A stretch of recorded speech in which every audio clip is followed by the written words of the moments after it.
This essay example, as well as thousands of others, is available in text format on our website for free and without registration. Simply Google Ivy Panda Free Essays.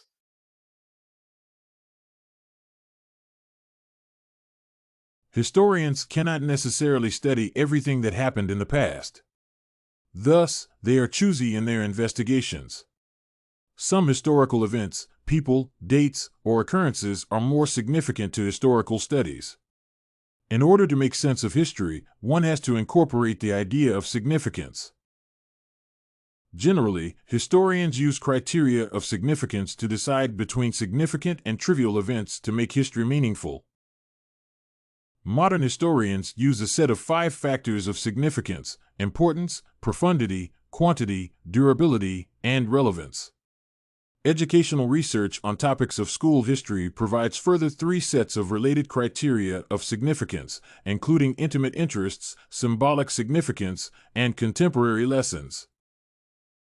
This paper will use profundity as a criterion of significance in the study of history. Profundity is normally used to offer an evaluative component to the factor of importance.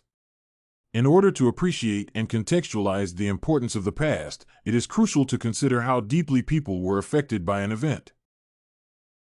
For example, in relation to the event, profundity offers an instructive factor for understanding various people's reactions to a significant event. Hence, it helps students to understand events that deeply transformed people's lives.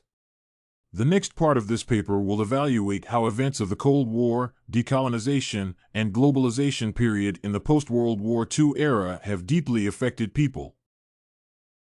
Following the independence of China, the Nationalist Party led by Jiang Jieshi began war with the Communist Party led by Mao Zedong.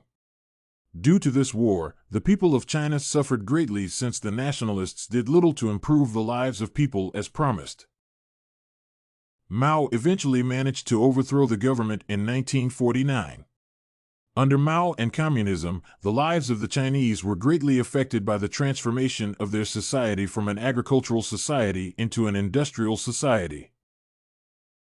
The existing economic setup was also transformed by eliminating old landlords and business classes and free healthcare for peasants.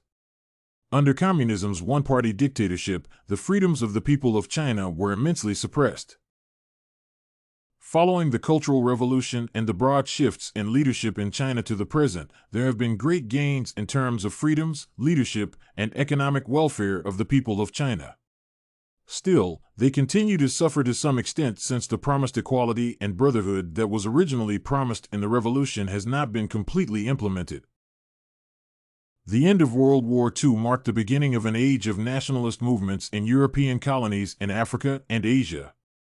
For example, the outbreak of World War II led to the collapse of the uneasy alliance between Britain and the Indian National Congress. This was marked by massive protests and civil disobedience campaigns, with the arrest of Gandhi and Nehru straining the relationship between the two. The resulting cause led to the independence of India, Sri Lanka, and Burma. Following the retreat of the British, the Dutch, and the French, followed similar trends in Indonesia and Vietnam. In Africa, the liberation of non-settler Africa was initiated by Western-educated individuals, leading to independence in most British, French, Portuguese, and Belgian non-settler colonies in the 1960s. While in settler colonies such as Kenya, Zimbabwe, and Algeria, independence was gained after years of bloody fighting.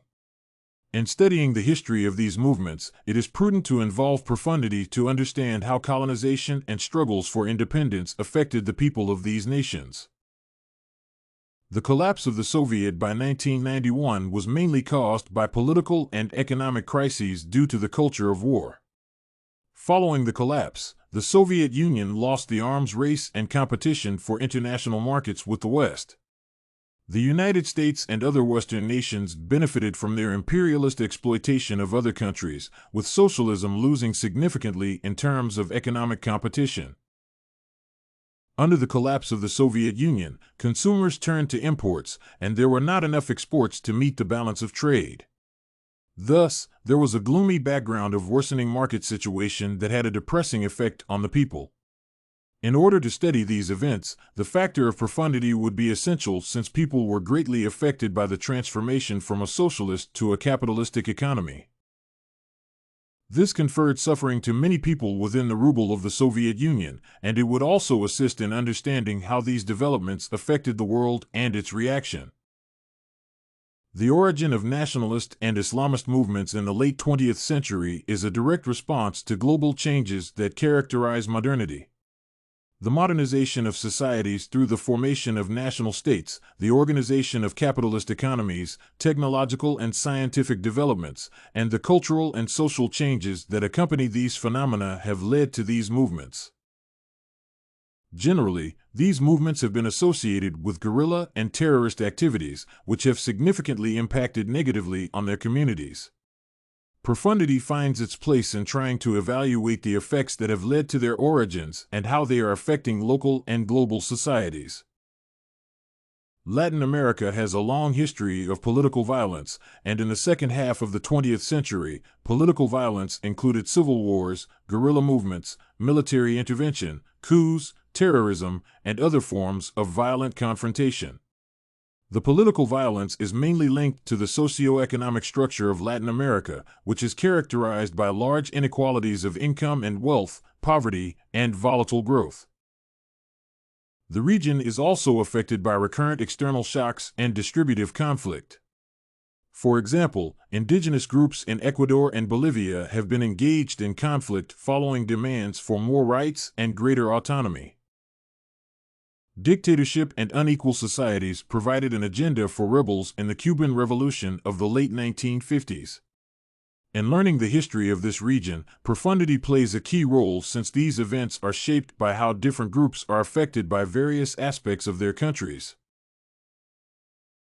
This essay on criteria of significance in history studies was written and submitted by a student just like you. The Ivy Panda Samples database hosts thousands of works similar to this one on various subjects. Visit ivypanda.com to find what you are looking for, free of charge.